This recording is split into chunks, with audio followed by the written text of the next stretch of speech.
Una polemica assurda nata da un equivoco o da un eccesso di superficialità. La Regione Veneto rispedisce al mittente l'accusa di discriminazione in materia di trapianti su pazienti con disturbi mentali lanciata in un articolo apparso sulla rivista scientifica American Journal of Transplantation e poi ripreso dai quotidiani.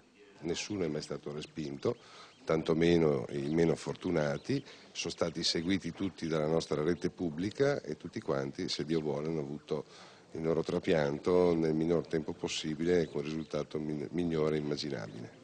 È vero infatti che nella delibera incriminata si parla di pazienti affetti da disturbi psichici, ma solo in relazione alla loro adattabilità al trattamento post-trapianto. Oltre il 25% dei casi di morte in pazienti trapiantati, infatti, è dovuto alla mancanza di cooperazione al trattamento post-operatorio.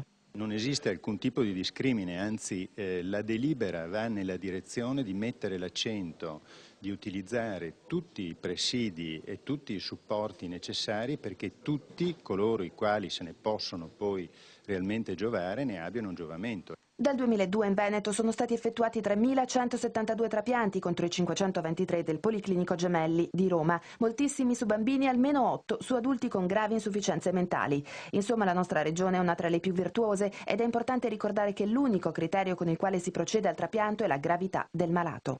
Una volta che un paziente abbia superato tutti gli esami che lo rendono idoneo a un trapianto e viene inserito in una lista d'attesa, la sua posizione nella lista è data solo ed unicamente dal grado di gravità della patologia d'organo per il quale viene candidato. Quindi il paziente più grave viene messo al primo posto.